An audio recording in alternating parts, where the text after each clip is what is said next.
everybody, I'm Renee from Tailspin Farm, and I am hopping on today with just a little weekly video, give you some updates and show you a few things I have finished and a few things I'm working on. I was going to bring out, I have two big buckets of Angora fiber I was going to bring out. Maybe I'll insert a picture here just to show you. I'm out in the chicken area, rabbit area. They're all wondering what I'm doing. Maybe I'll insert a picture here, but I have started some of my spring grooming, although not a lot because it's been snowing here the last 2 mornings. And so yeah, it's actually chilly out here. It's not bad with the sun, but it has been chilly today. I hope he doesn't keep doing that because I kind of want to do this video out here because I have things to show you that I'm working on. We will get through it. I do have chickens coming. I believe they're supposed to be coming. He's been real quiet while I've been getting ready for this too. I have 6 new chickens coming this Friday, I think, is when they're supposed to be delivered. So I have 2 Olive Eggers, 2 Mystic Marans, which is a new breed to me. I've never heard of. I know the Marans, but I have not heard of a Mystic Maran. And then I have 2 Easter Eggers coming. So those will be here on Friday to add to my little flock here. I have 1 hen. I don't think she's out right now. I can't see her, but she is wanting to lay on eggs. So I might let her lay on some and see if we don't hatch some. So with all that being said, welcome to my channel. There are a lot of new people here. I am a fiber artist. I raise Angora rabbits. I raise French, English, and German. And I spin. I am a Spinolution wheel dealer, and I crochet, knit, and dye yarns and fibers and all the things yarny. So welcome. I have just a couple of, the gate's gonna blow open. I have a couple of finished objects, I guess you could say, I wanted to show you. And then I have some outdoor. The reason I'm sitting here is because this is actually the rabbit side of my outdoor area that I'm going to finish this year.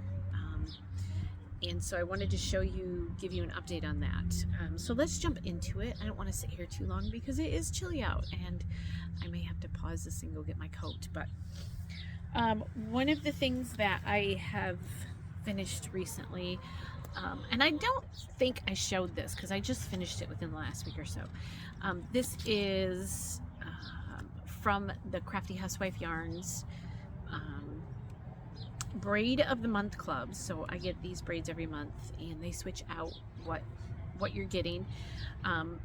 But this color is called Blue Moon Moth, and this was the March colorway. I think as of yesterday they still had some of these available. If you go on their website, Crafty Housewife Yarns, I'm pretty sure I got an email yesterday or the day before that they still had some available. So this is, and actually one of these skeins is Rambouillet. That's the Crafty Housewife Yarns. The, let's see, I kind of did this thick and thin. You could see it. It's more of an art yarn. But what I plied it with is Romeldale and CVM. I'm looking at the little tag here. That was some fiber that I had received from a farm up here near us. My son worked at their grocery store for a while, and she gave me some of that to spin. And if I understand it right, I should have checked this out, but it's an endangered breed, I believe, or a heritage breed. The Romeldale CVM. I don't know why that's so hard to say. And so that's what I have plied this with. And so I got 134 yards out of those. And it was funny because I had done the the one thread, it's not really a thread, but what I applied it with, I had done that about, oh, I don't know when I spun that, quite a while ago. And then I applied the two of these together once I got the braid in last month, and it was almost exact on the bobbins. So I had a perfect match on that one. So I have that one here in my stash that I've added, and I just love these colors. They're so beautiful. And the one that the friend gave my son is a brown color also. I don't know if the camera is going to pick that up, but so there's that I finished. I do get the Braid of the Month clubs that they send out every month, and you can get Erin over at Crafty Housewife Yarns has yarn and fiber subscriptions. They have small farm boxes. All of it is USA small farm fiber. Every now and then I know some of my Angora is in some of their boxes because she's gotten some from me. So if you want a source for maybe not local fibers, but United States fibers, I would check them out. Erin also runs My Local Wool. I've talked about her before here. So yeah, that's where I get those from, and I kind of add those to what I'm spinning, or sometimes I just spin them up and sell them. It just depends. So the second thing I have is actually a finished object. I had talked about this at the beginning of the year, that I am really good at starting projects and I am really, really bad at finishing projects. And so one of my goals for 2023 was to finish some of the projects that I've had. One of the sweaters that I just picked up today to restart, because it is started, was from right when COVID started, so 3 years old. And so I am trying to finish some of my my project bag stuff that has just been sitting there, for some of them for quite a while. So this is one of those. I haven't blocked this or anything yet, but this is the Chickadee Crop from made by Halle Bailey. Made by Halle Bailey. Yes, that's a tongue twister. It's a mouthful. And this is like a summer sweater. She had pictures of this. And it does have a little twisted detail in the front that I thought was really cute. This is all crocheted. But some of the pictures I had seen of this when I decided to make it, she had worn it over like a summer dress. And it was just so cute. And I thought, oh, that adds a lot to it. I would not wear this alone just because it's shorter. I like my stuff longer. But to wear over things or t-shirts and stuff, it's really cute. I did have it on the other day over, I like bib overalls. I have like linen bib overalls that I wear quite often, and I had it over a pair of those, and it looked really cute. So I need to get this blocked out, but I have finally finished this. It was not a hard pattern. I don't think I had any issues with any parts of it, and yeah, so that is done. So those were my two projects that are completed, or two objects that I completed. The other thing I want to talk about is this area. We got a load of pea stone, and let me just swing you around here.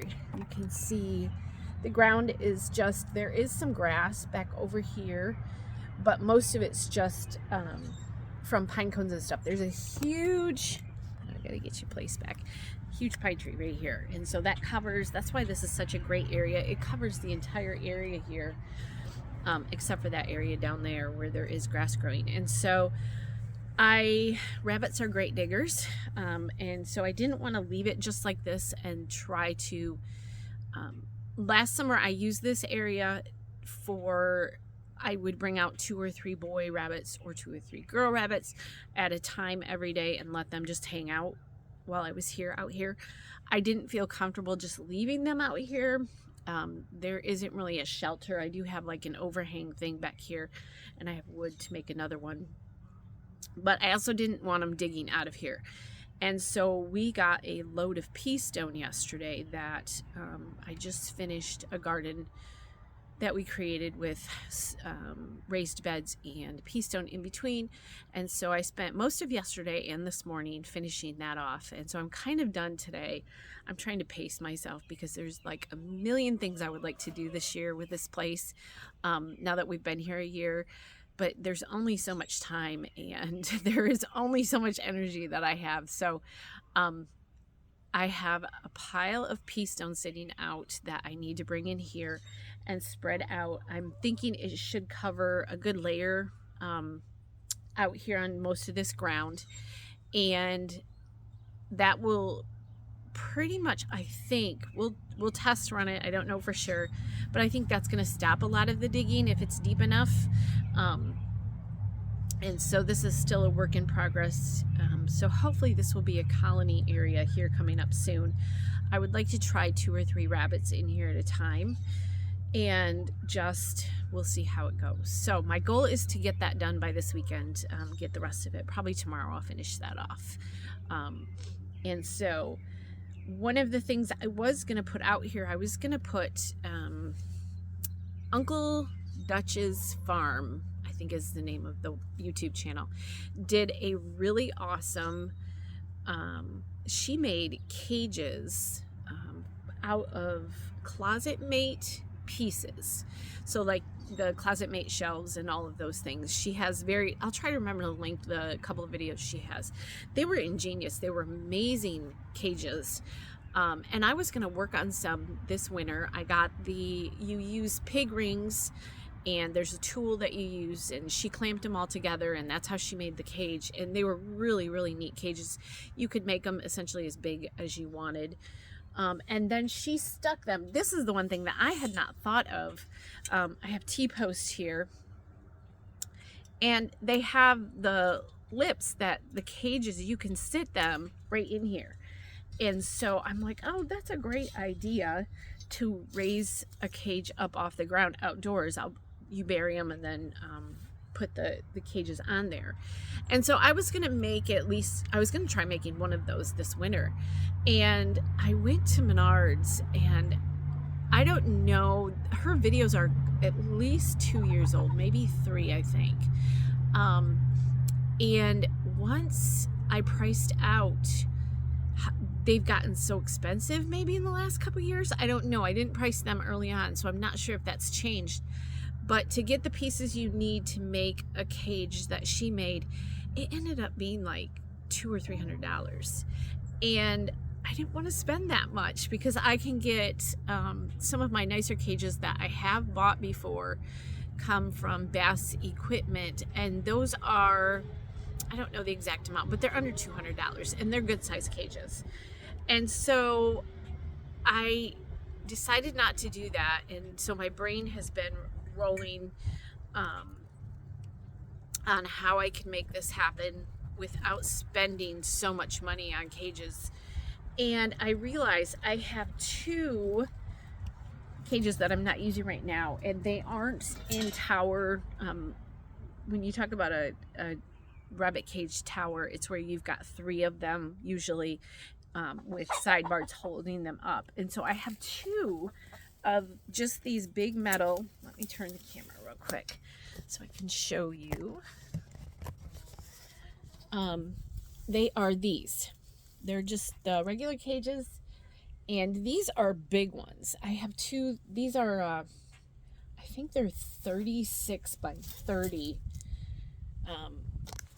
and so they're quite large, and they are just sitting out behind my barn here. This is the back of my barn actually, where the rabbits are. And so I thought, well, all I have to do is just get the poles hooked onto the cages like you would on a tower, and have 4 of them and bury them into the ground, and then they would be lifted up. And so I'm going to try that. I'm going to bury 4 posts on each corner of the cage, and then I am going to, okay, so attached to the rabbit barn, there's a door here to get into the chicken coop, but there's this log wall here. The guy who we bought this place from was going to build a 3rd building, because my husband's workshop is on the other side. He was going to build a 3rd building out here, and he just never got to it. And so he put up this wall, I think, to hide stuff. I think probably to please his wife, because I'm like, oh, that's perfect. You can hide junk back here and nobody knows it's there. And so I think that's what his thoughts were on this. And so I am going to put each of these cages, I'm going to put 2 of them out here, and then I'm going to build some kind of a roof off them, and then I'll need a ramp to go into the cage. And I'm hoping, the reason I want cages out here is because at night I want to be able to lock them in somewhere safe. We do have woods. You can see some of it over here, but back over here there's woods, and we have woods behind us. And so we do have, so far I have not had any. The only thing we've really seen are not raccoons, deer, but we have not, I haven't had issues with raccoons or anything. My chickens are able to get locked up at night. Also, there's a door to their house, and I just lock them in every night. And it is very critter proof. And so I want to make sure that the rabbits will be safe out here, and that I can lock them up at night, or if we are going to be gone maybe for the day or something, that I just won't let them out to, or have them have access to that, if that makes sense. So that's what I'm working on next. I will probably do a video strictly with that here coming up, because I do want to finish it here in the next week or 2. Yeah, so I think that is all. If any of you are local to me here in mid-Michigan, I will be at the Briggs District Library this coming Thursday. Finally got the dates right on that. From 6 to 7. I hope that's the right time. I forgot to check. 6 to 7, I think it is. And so, yes, I know it is. It's 6 to 7 on Thursday night at the Briggs District Library. I am doing an introduction to fiber spinning, and I'm going to be taking the rabbits with me and things like that. So if you are local in the St. John's area, I will be there this Thursday night. So possibly I will see some of you there. Yeah, so I think that's all I have for you guys. I am going to go have a cup of coffee. I just finished getting cleaned up from making those garden beds, and so I am going to head inside for a while. I've been outside most of the day, and I am hoping for some nice weather. It doesn't look like we're getting anything near 60s until the end of next week, and we have a lot of rain moving in, so I'm hoping to get all of my work done outside that I can right now. And yeah, so I hope you guys have a fantastic rest of your day, and I hope you've created something. Have a great day.